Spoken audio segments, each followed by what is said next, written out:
Saugata sir ने बहुत अच्छा बैकग्राउंड सेट किया है और मैं सौगता सर की बात से बिल्कुल सहमत हूँ कि ये जो सर आपने बताया कि म्यूचुअल फंड इंडस्ट्री बहुत अच्छी ग्रो हुई है 70 लाख करोड़, वो बहुत छोटा है सर।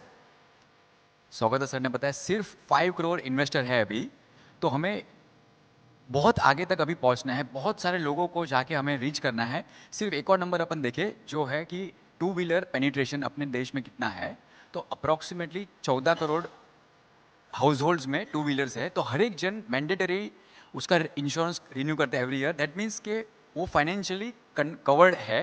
जैसे कि आज अपने साथ भी काफ़ी लोग जो इंश्योरेंस सेक्टर से जुड़े, तो वो समझ रहे हैं कि इतने सारे हाउस होल्ड्स हैं जो इंश्योरेंस सेक्टर से जुड़े हैं, तो वो स्पेंडिंग कर रहे हैं फाइनेंशियल प्रोडक्ट पे। तो उसके साथ हमारी रिस्पॉन्सिबिलिटी है कि हम उन्हें ये भी एक आइडिया दें कि आपको निवेश करने के लिए भी म्यूचुअल फंड का एक रूट अवेलेबल है।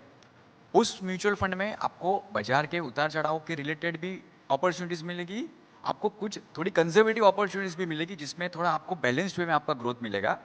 तो जैसे म्यूचुअल फंड्स और हमारी जो एसोसिएशंस वगैरह के माध्यम से हम आउटरीच करते हैं, उसी हिसाब से जो एक रिस्पॉन्सिबल मीडिया हाउस है, जैसे नवभारत है, जैसे आपकी पत्रिका है, जो बहुत सारी जगह पे ऐसी पहुंच सकती है जहाँ पे हम आज पहुंच भी नहीं सकते या हम सोच भी नहीं सकते पहुंचने के लिए।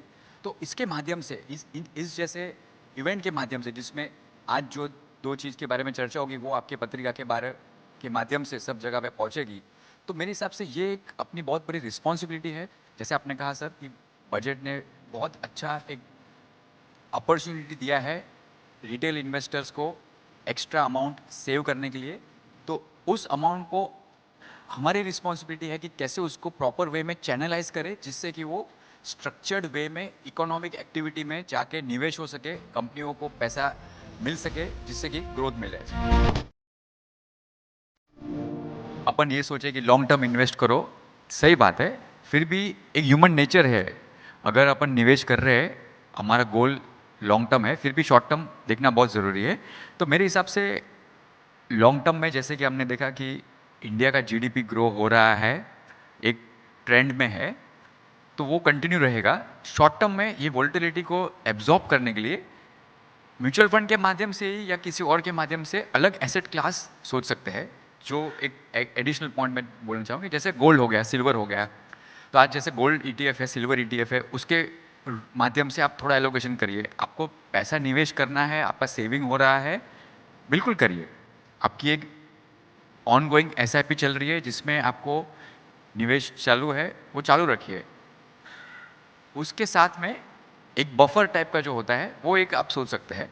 तो शॉर्ट टर्म में, मीडियम टर्म में मेरे हिसाब से ये जो एसेट क्लास है, गोल्ड है, सिल्वर है, उसमें आपको डेफिनेटली एक इंटरेस्ट लेना चाहिए। तो वो एक एडिशनल पॉइंट में कहना चाहूँगा। बाकी तो काफ़ी हद तक अपन ने इसके बारे में डिटेल में डिस्कशन किया ही है, जी। Medium term and long term. Mutual fund सही है, म्यूचुअल टर्म लॉन्ग टर्म है, इन्वेस्ट करो, रिटर्न बनाओ, वो सब ठीक है, वो सब काफ़ी हद तक लोगों को पता है। एक चीज़ जो अगर एक्स्ट्रा जो अपने माध्यम से अपन शेयर कर सके, म्यूचुअल फंड निवेश बाजार से ऊपर नीचे होगा, बट म्यूचुअल फंड निवेश सेफ है। ये बहुत इंपॉर्टेंट है। बहुत अच्छा आज पॉइंट बोला। बहुत लोग जो है, जो आपकी पत्रिका पढ़ रहे हैं, जो अपने इधर बॉम्बे में भी है, जो कोई भी सिटी में है या छोटे से छोटे शहर में है, उनको निवेश के लिए बहुत चीज़ आती है। वो अलग अलग लैंग्वेज में बिस्ट बोलते हैं, कोई चिट फंड बोलते हैं, कोई ये बोलते हैं, कोई बोले इसमें पैसा डालो तो आपको इतना अमाउंट आएगा।